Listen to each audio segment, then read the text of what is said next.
Black CEO forced out a VIP seat for white passenger minutes later. He fired the entire crew. Hello, everyone. Before we begin today's video, I need your help. We've noticed that the channel is losing traction, and subscribing is one of the best ways you can help us. It's quick, free, and allows us to continue bringing you great content. Your support means everything. Let's keep this channel growing collectively. Where are you watching from? Drop your city or country in the comments below. Thank you very much. Now, let's get back to the story. Sir, you need to move. Now. The command cracked through the first-class cabin like a harsh slap against polished metal.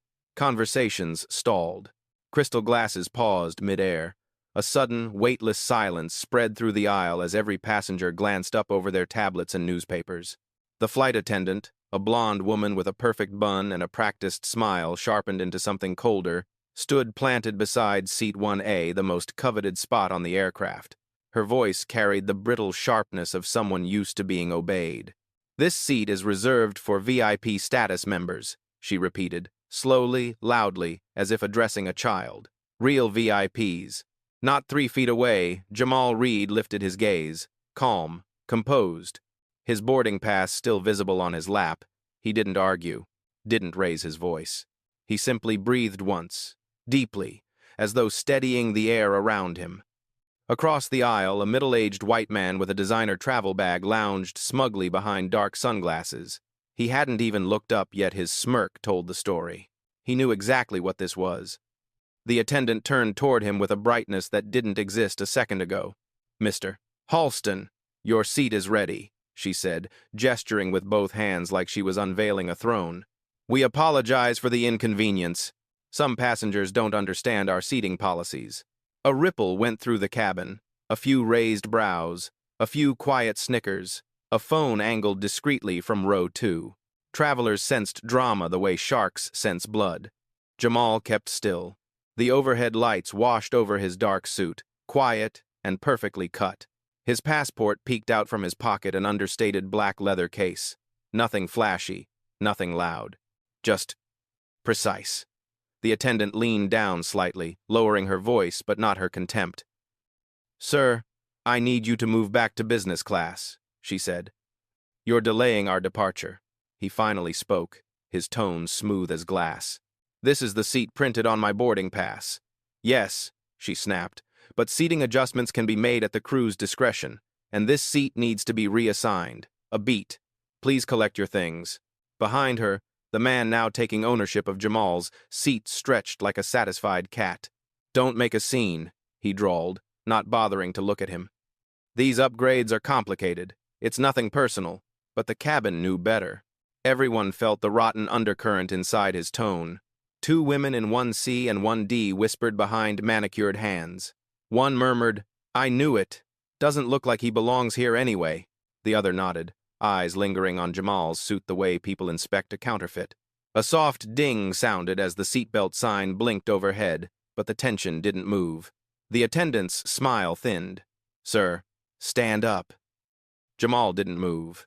Not out of defiance, but because he was weighing something, measuring the moment. His eyes traveled across the cabin slowly, deliberately, taking in every onlooker, every camera lens peeking through hair or seat gaps, a picture forming, a memory being etched. Then he rose with the grace of a man who had chosen dignity long before the world offered it to him. He reached for his briefcase, black, minimalistic, carved with initials small enough to miss, and stepped aside. The attendant exhaled in visible relief, as though she had restored the natural order of the world. She pointed toward row 6, voice syrup-sweet for the audience. "This way, sir. We appreciate your cooperation." Before we continue, where are you watching from? Drop your city or country in the comments below, and if you believe in dignity and justice, hit like and subscribe. These stories spark change, and we're glad you're here. Now, back to Jamal. He walked the narrow aisle without hurry, without bowing his head. But the sting was there in the way his jaw tightened once, in the way his fingers brushed the seat back as if grounding himself. Behind him, the man in 1A tossed his bag into the overhead, triumphant. "Finally," he muttered. "Some order." A soft mechanical hum filled the cabin as the door closed. The plane shifted onto the pushback tug, preparing to roll. Nobody knew, not the attendant, not the man in Jamal's seat, not the gawking passengers, that they were seconds away from learning who they had just humiliated, and what it costs to mistake silence for weakness. The aircraft eased onto the taxiway, its engine settling into a low, predatory hum. But inside the first-class cabin, the air felt altered, stretched thin, like fabric pulled too tight. Jamal sat in row 6 now, a place built for comfort but never for dignity. The seat cradled his frame, but the weight in the air around him felt colder than the recycled oxygen drifting through the vents.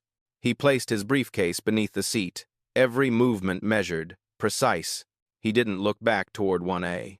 He didn't need to. The cabin's energy told the whole story. A whisper hit from behind, sharp enough to cut. "Did you see how he just sat there?" I thought he would argue. Another voice replied, "They usually do." Two men across the aisle kept glancing over, pretending to adjust their watches, their cuffs, their boarding documents, anything to disguise the curiosity tugging at their faces. One of them lifted his phone slightly, tilting the screen like a mirror angled toward Jamal. Recording? Trying to? Hard to say. But the gesture echoed the same message the cabin had delivered since the incident began. "You don't belong here. Prove you do." Further up, the flight attendant who'd commanded him earlier leaned down to speak with a colleague. Their hushed tones carried a faint bite. "I just didn't want trouble," she muttered. "And you think he's trouble?" The attendant scoffed quietly. "Please, look at him. That seat wasn't meant for, well..." They parted when another passenger walked by, both resuming artificial smiles as though prejudice could be tucked neatly behind polished teeth.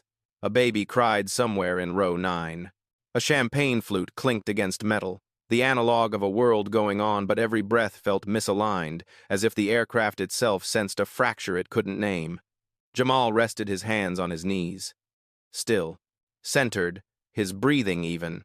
The kind of composure earned only by someone who has lived through versions of this moment in boardrooms, lounges, hotel lobbies, bank offices, all dressed in different uniforms, all speaking the same language beneath their crafted politeness. He wasn't angry. He was calculating. A slow shift rippled through the cabin when the white passenger from 1A finally removed his sunglasses. He glanced down the aisle, casual arrogance in every movement. When his gaze met Jamal's for half a second, he smirked a quiet victory. The kind that doesn't need words because privilege supplies its own soundtrack. As the plane continued taxiing, turbulence bumped lightly beneath the wheels, and a woman across from Jamal gasped, gripping her armrest dramatically. But the attendants rushed to her with compassion, reassurance, smiles warmer than anything Jamal had been offered. Above him, the LED monitor flashed the safety demonstration. Animated characters buckled their belts with friendly clicks, a mockery compared to the real tension binding the cabin. A new flight attendant approached row 6, a man this time, polite, professional, unaware of the earlier exchange. "Would you like a drink before takeoff, sir?" Jamal nodded. "Water, thank you." The attendant smiled, sincere, not performative, just human. It softened the edge around the moment, if only briefly.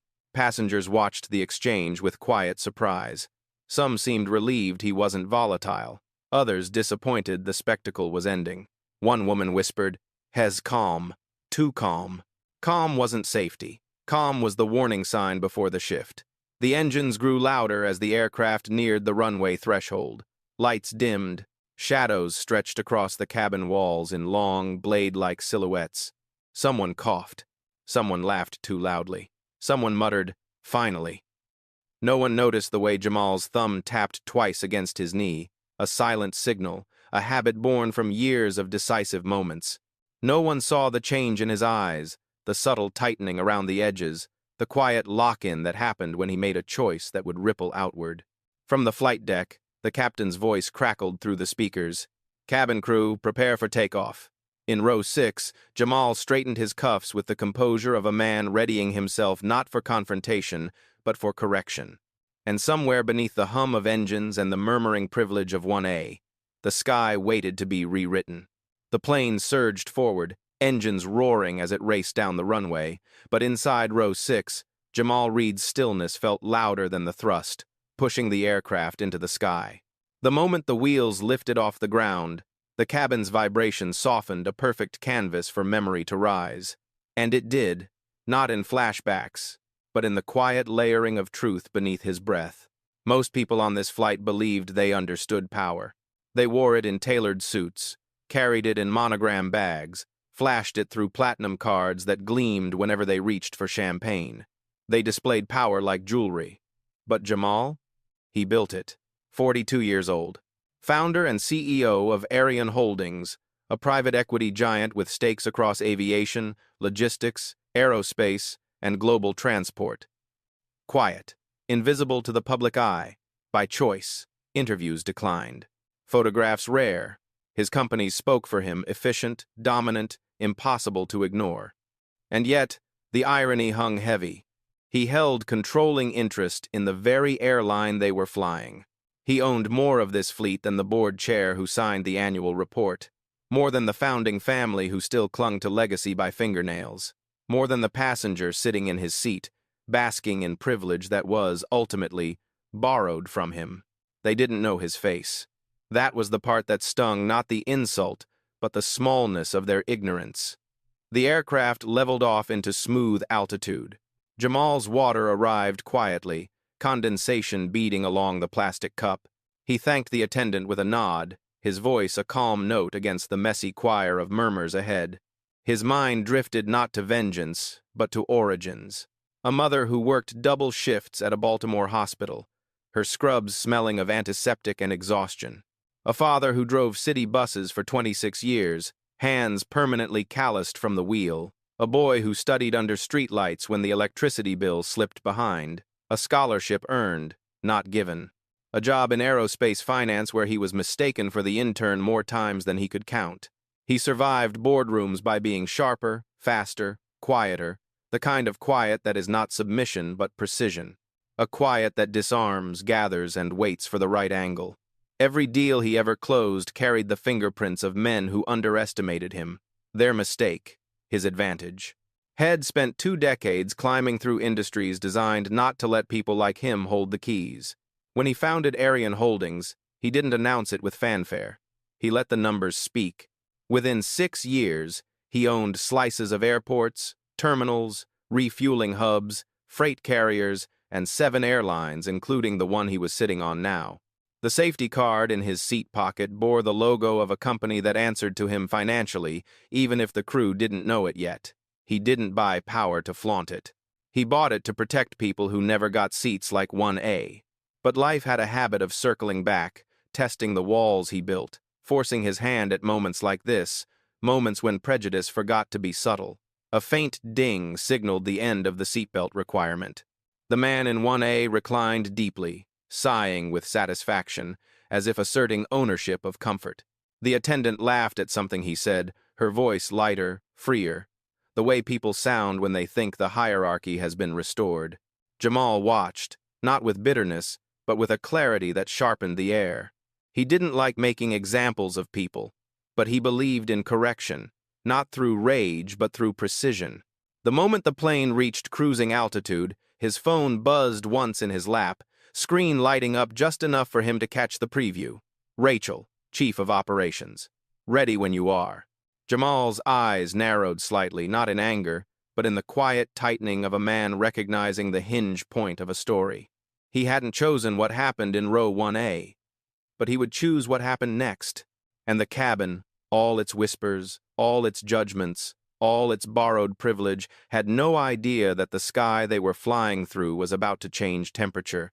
Cruising altitude brought with it a deceptive calm, that soft, humming quiet where passengers settle into movies, naps, and the illusion that the world outside has disappeared.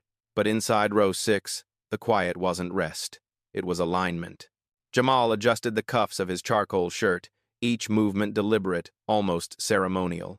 The overhead lights glowed faintly along the edges of his seat, outlining him like a figure being carved out of darkness and resolve. Across the cabin, the man in 1A laughed loud, careless, the sound scraping against the quiet like metal dragging across tile. "Unbelievable," he barked at the attendant, gesturing with a dismissive flick of his hand. "Some people will do anything to sneak up front." The attendant laughed obligingly, too eagerly. I know, she whispered. It happens all the time. Rows around them softened into approving murmurs. A woman leaned toward her husband. Honestly, she said under her breath, they should check more carefully before boarding. Jamal didn't react. He didn't need to. The words slid past him like dull blades. He had heard versions of them his entire life at bank counters, charity galas, investment meetings, even company lobbies where his name was etched on plaques. Ignorance always sounded the same. He no longer feared it. He simply measured it.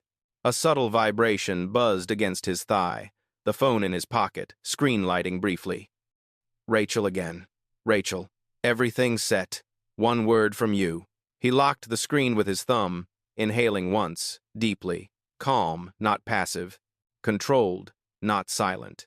His breath steadied the air around him, as if he were commanding the very oxygen in the cabin to obey. A little turbulence jostled the aircraft, rattling the metal carts in the galley. Gasps fluttered through the rows. The overhead bins trembled. But the disturbance wasn't enough to draw attention away from the real shift, the human kind, the one rippling straight through the aisle like a silent electrical current. The younger flight attendant, the one who had treated Jamal with genuine politeness, walked by again, pausing when he reached row 6. Is everything okay, sir? He asked quietly. Jamal's gaze lifted. Yes, he replied. Thank you. The attendant nodded, but his eyes flicked upward toward row 1A, where the other crew members had gathered around the so-called VIP. Something uneasy passed through the man's, features recognition, perhaps, that something about the earlier interaction had been wrong, very wrong. He moved on, but the awareness lingered, humming like static. Up front, the senior attendant glanced back toward Jamal, noticing the small exchange. A flash of irritation crossed her face, like she resented any empathy that wasn't directed at her preferred passengers. She turned sharply to the other attendant. Don't entertain him, she hissed. He already caused enough delays. The younger attendant opened his mouth to correct her, then closed it. Rank had its chains. Jamal leaned back in his seat, fingers steepling lightly. He wasn't listening for apologies. He wasn't waiting for validation. He wasn't seeking vindication. He was simply marking the pattern, the tone, the arrogance, the small cruelties that people commit when they assume no consequence will follow. He had built his empire on understanding human behavior. He had corrected entire corporations for less. A faint ding signaled the beginning of in-flight service. The aisle glowed with soft, warm light as attendants prepared the carts.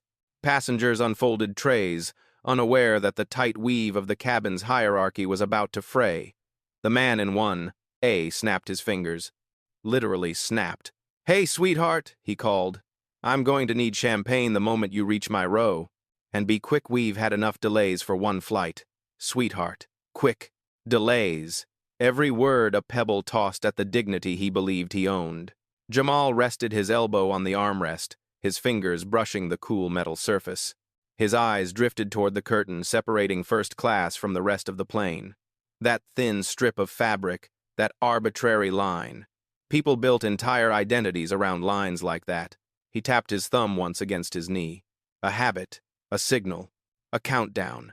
The aircraft hummed, the cabin breathed, and somewhere in the sky between two cities, a decision crystallized, cold, precise, inevitable.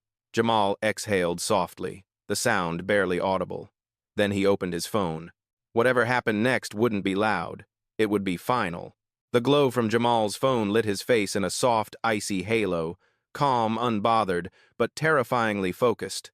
He scrolled past messages, past reports, past board summaries, until he reached the thread marked only with a single symbol. A private channel used for one thing, uninterrupted authority. His thumb hovered for a second, not out of hesitation, but because he understood exactly what activating this thread meant for the cabin, the crew, and the carefully stacked hierarchy inside this aircraft. Then, with the same composure that built an empire, he typed, "Begin the audit. Immediate. Send." The message disappeared into encrypted channels, traveling across satellite networks faster than the engines outside could churn. No raised voice.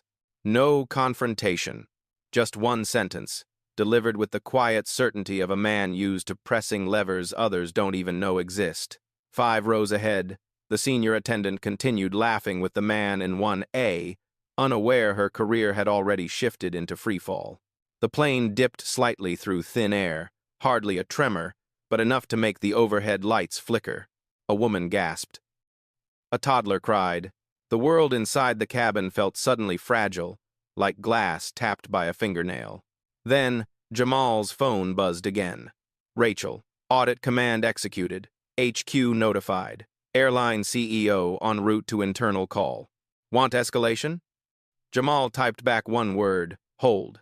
He needed the timing to be perfect. He closed the phone, slipping it onto his tray table with the same grace one might place a pen beside a contract.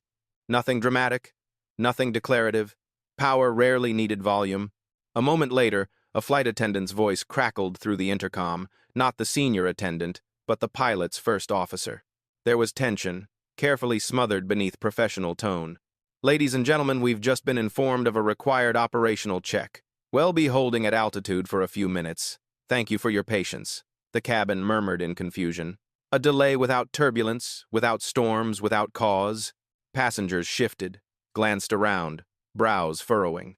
In row 1A, the man scoffed. Ridiculous, he snapped.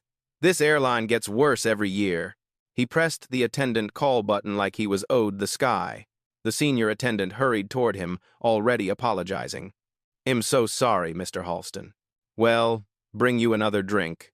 While her earpiece clicked. She stopped mid-sentence. A voice, sharp and urgent, whispered through her headset. The color drained from her face. Her jaw tightened, confusion first, then disbelief, then something close to dread. Mom? The man in 1A asked, annoyed. The champagne? But she didn't hear him. She slowly straightened, eyes lifting toward the cockpit as if the plane itself had shifted beneath her feet. Her hand lowered from the call button. She swallowed hard. Something was wrong, and she felt it before she understood it. In the galley, 2 attendants exchanged confused looks.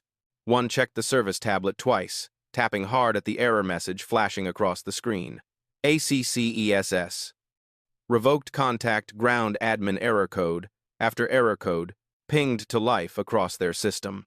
Assignments vanished. Credentials froze. It was as if someone backstage had cut the strings holding the puppet show together. Jamal watched it unfold, expression unreadable. This wasn't chaos. Chaos is messy, loud, reactive. No, this was recalibration, the kind that happens when a system realizes the person it mistreated sits above every rung on its ladder. His phone buzzed again. Rachel, ground team, ready for intervention. Your call. His thumb tapped once against the armrest. Timing, precision, intent. The senior attendant forced a smile as she approached row 6, a smile trembling at the edges.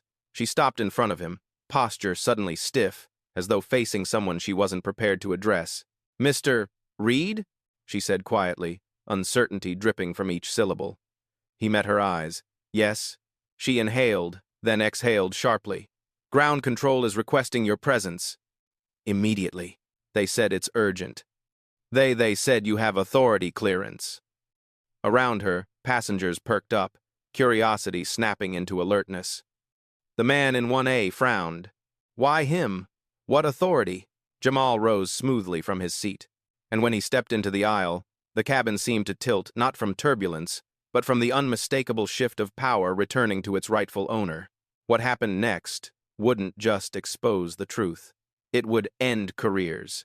The aisle felt impossibly narrow as Jamal stepped forward, not because of its size, but because every gaze in the cabin tightened around him like a spotlight. The senior attendant backed away, unsure whether to walk ahead of him or fall behind. She settled for stepping aside, her posture stiff, her breath shallow. Passengers leaned outward, pretending not to stare while staring openly. Authority clearance? Someone whispered. What does that even mean? Is he with security? Row by row, curiosity thickened into confusion. The man in 1A, suddenly less comfortable in his stolen throne, shifted upright for the first time since takeoff. His sunglasses dangled in his fingers. His confidence, previously spilling over the armrests, shrank to a rattle in his chest. Hold on, he muttered. "This can't be about." But none of the attendants moved to reassure him. In the galley, 2 more crew members stood frozen beside their service terminal. Its screen pulsed with the same red error message. Access, suspended internal review triggered. One attendant tapped the screen again, as if force might change authority. "It's completely locked," he whispered. "I've never seen this before." The senior attendant swallowed, then gestured awkwardly for Jamal to continue forward. "They're waiting for you at the front, sir." The word "sir" trembled out of her, stripped of the arrogance Shed wielded earlier like a badge. The curtain to the cockpit parted slightly, not enough to reveal the interior, but enough for the captain's voice to slip through, low and urgent. "Mr. Reed," he called quietly. "Thank you for coming." Passengers gasped. The captain never left the cockpit during climb, never addressed a passenger by name, never sounded this rattled. Jamal stepped up to the threshold, hands relaxed at his sides. The captain spoke again, his voice barely controlled. "We've received an emergency directive from corporate. They informed us you are to be given full deference and immediate cooperation." Behind him, the first officer whispered, "Is that the Reed?" As if uttering a myth he wasn't sure he believed. The captain hesitated before asking the question that made the entire front cabin hold its breath. "Sir, would you like to address the crew directly?" Jamal's response was simple. "No. Handle your procedures. Observe. Observe." A single word that landed sharper than any reprimand. The captain nodded, reeling slightly. "Yes, sir." The door sealed again. And then the real consequences began. The intercom chimed. "Attention, crew. This is the flight deck. Effective immediately, all service operations are suspended. All senior personnel report to the forward galley for internal review." A stunned silence fell over the entire first-class cabin. Passengers blinked. Attendants froze. The man in one, as mouth opened, then stayed there, half-formed, half-broken. "Review? What review?" he demanded. "This is absurd." But his voice carried no weight. None at all. The senior attendant's face blanched. Her legs moved stiffly as she walked toward the galley, her confidence broken in the space between one announcement and the next. Another attendant hurried down the aisle, whispering urgently to her colleague, "HQ is on the line. They said this is tied to a major shareholder complaint." Shareholder! The word hit the cabin like a blade slicing fabric. Passengers exchanged stunned glances. "Wait, is he? No way, shareholder of what? The airline?" Someone closer to row 6 murmured, "He owns part of it?" The puzzle pieces were rearranging themselves, violently, irreversibly. In the forward galley, the attendants stood in a small cluster, trembling. The service lead tried to maintain authority, but her voice shook. "Crew, phones off. Corporate wants a full report." A new chime sounded on their service tablets, a live connection from corporate ethics. "Mandated action. Crew suspension pending investigation." Their badges blinked red. The service lead's breath hitched. "Suspension? For what?" She didn't finish the sentence. Because in that moment, Jamal stepped forward just enough for her to see him. Her mouth dropped open. Recognition didn't dawn, fear did. The kind of fear that comes when a person realizes the hierarchy they depended on, the one they weaponized, has flipped completely upside down. He didn't say a word. He didn't need to. The pilot's voice came back over the intercom, tension visible even through sound. "Mr. Reed, corporate is asking if you wish to have the crew removed upon landing." Removed. That one word drifted through the cabin like a cold wind. Passengers stared at Jamal, not with pity, not with curiosity, but with the dawning awareness that the man they dismissed, the man they pushed aside, the man they mocked, was the one holding the sky up, and he had just lowered it on the people who tried to cage him. The aircraft held its steady course through open sky, but inside the cabin the atmosphere throbbed with a pressure no altitude could explain. Something invisible had cracked, and now it was spreading, quietly, ruthlessly, like a truth no one could swallow fast enough. The suspension notices on the crew's tablets continued blinking red, each pulse a reminder that their authority had been stripped down to scraps. The senior attendant stared at her screen, blinking hard, as if the words might rearrange into something kinder. They didn't. Mandated suspension effective upon landing, A man near the bulkhead whispered, "My God, this is real," as though the cabin itself had shifted into another dimension. Meanwhile, the younger attendant, the only one who'd shown Jamal courtesy, looked shaken, not for himself, but for the people beside him. He opened his mouth to speak, then shut it, caught between empathy and silence. The hierarchy he'd grown used to was evaporating under his feet. Then the first phone chimed, just one, a small, sharp tone slicing through the quiet. A woman in 2C looked down at her screen, then gasped. Her hand flew up to her mouth. "Oh my, it's online already." Passengers twisted in their seats. "What's online? What happened? Is it the delay? Someone posted something?" The woman turned her phone outward just long enough for others to see. A shaky video clip uploaded minutes ago.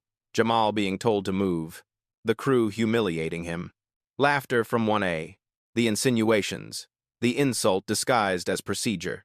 And at the bottom, number, forced out for being black number, seat 1A fiasco, number Jamal Reed, number airline gate. The screen refreshed shares climbing in real time. 4,000, 12,000, 28,000. The clip was exploding. A murmur swept the cabin like wind through dry leaves. Someone else whispered, "This is going viral." Another added, "He didn't even raise his voice." No, he didn't. He never needed to. In row 1A, the man who'd stolen his seat felt the weight of a different kind of turbulence. He sat rigid now, knuckles white, breath uneven. Outrage had abandoned him. What remained was panic, curling inward like smoke.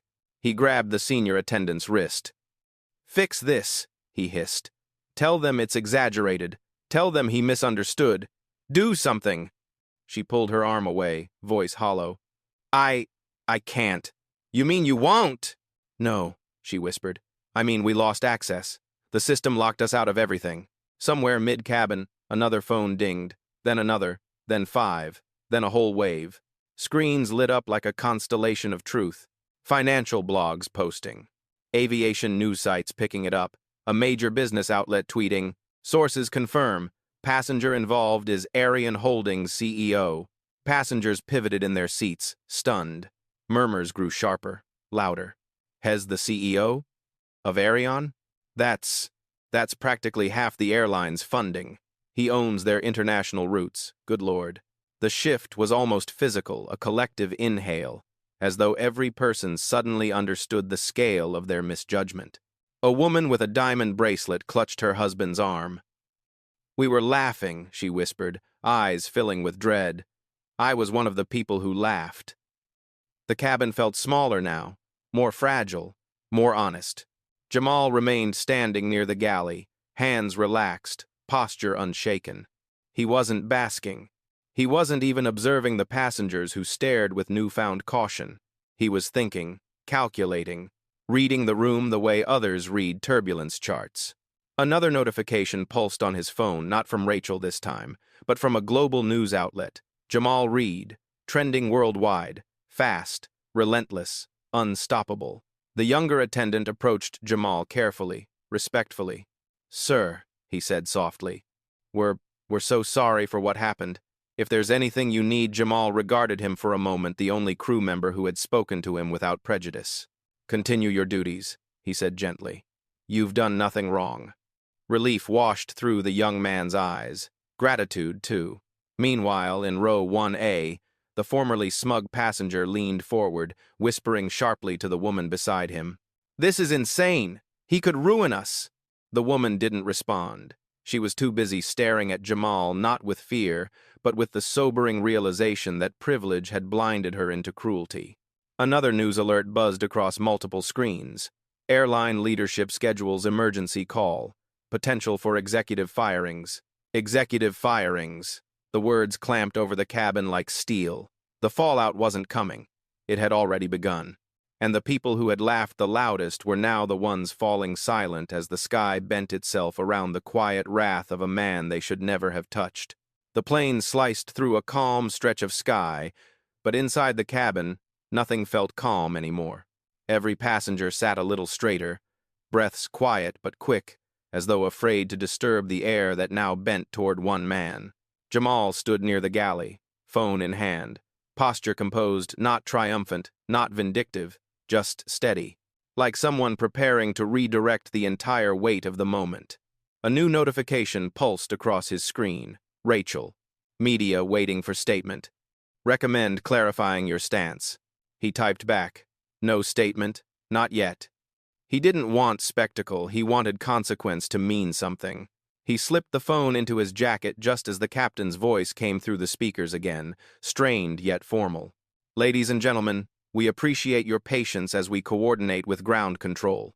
We are currently receiving directives related to a shareholder. To an oversight matter. We will update you shortly. Shareholder. Oversight. Words chosen carefully, too carefully, and yet not carefully enough to hide the truth. The man in 1A slumped into his seat, defeated, muttering half-formed excuses into his hands. His earlier arrogance had drained out of him like air from a punctured tire. Nobody comforted him, nobody defended him. The cabin had recalibrated at the speed of shame.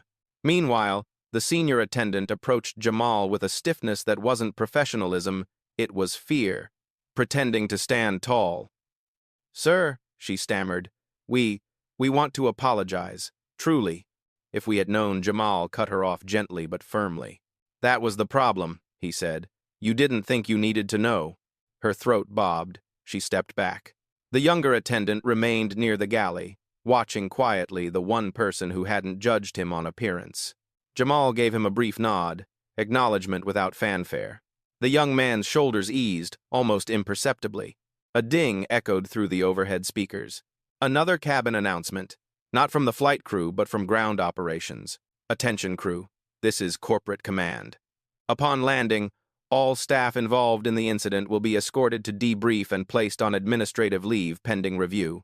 Passengers stiffened, phones rose, the air tightened. The senior attendant's knees nearly buckled, but Jamal wasn't looking at her. He was thinking of something else, something larger than humiliation or revenge. Moments later, his phone buzzed again. "Board member, direct message. We stand behind any decision you make." Decision. That word carried a weight most people could never imagine. What he said next could end careers, reshape policy, redirect corporate budgets. He could destroy or rebuild with equal ease. But destruction had never been the point. He opened a private note, a draft had been developing quietly for months. A vision born not from anger, but from necessity. From every moment like this one in airports, hotels, boardrooms where quiet prejudice slid under the skin unnoticed by those who'd never felt its sting. He read the draft once more, refining it in his mind. Then he sent a message to Rachel.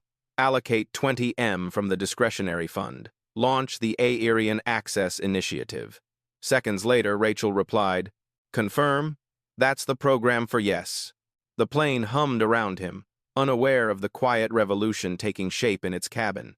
Aerian Access Initiative would fund full scholarships for underrepresented youth in aviation, training programs for equitable passenger treatment, new oversight systems to identify bias in customer interactions, grants for black pilots, engineers, and service crew hopefuls, a reporting channel that bypasses all middle management. It wouldn't erase the humiliation, but it would turn the moment into something larger than the cabin, larger than the flight, larger than vengeance. It would reshape the sky. Jamal stood rooted in the aisle, eyes steady, breathing even. Passengers mistook his stillness for cold power, but it wasn't cold, it was intentional. He wasn't just reclaiming a seat, he was reclaiming space for people who never got the chance to sit in one. His phone buzzed again. "Rachel. Initiative approved. Press asking for comment." Jamal typed, "Ill comment when we land. Not to punish, to teach, to correct." He looked out the window, clouds glowing gold as sunlight broke through. Dignity didn't shout. It redirected the horizon. The plane began its slow descent, the engines lowering into a deep, resonant hum. Sunlight spilled across the cabin in muted gold, washing every passenger in a glow they didn't deserve and a clarity they couldn't avoid. No one pretended to watch movies anymore. No one laughed. Even the clinking of glasses had faded into extinction. Everyone was waiting, waiting for the landing, waiting for the reckoning. waiting for the final shape of the story they were all now unwilling participants in. Jamal sat quietly in row 6, hands folded, gaze steady on the back of the seat in front of him, but he wasn't looking at upholstery. He was looking through it, through the moment, through the humiliation, through the lessons carved into the space between power and dignity. The captain's voice cracked through the speakers, words tighter than before. "Ladies and gentlemen, we are beginning our approach. Please remain seated. A ground team will be meeting us upon arrival. A ground team."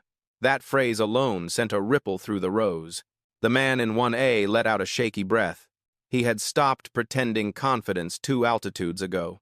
Now he simply sagged forward, elbows on his knees, trying to make himself smaller, a cruel reversal of the man who once spread himself across someone else's seat like he owned the sky. A woman in 2C wiped her eyes quietly. She had been one of the people who laughed. She remembered it with a shame so hot it made her cheeks burn. The senior attendant hovered near the front galley, her fingers trembling at her sides. Her badge still blinked red.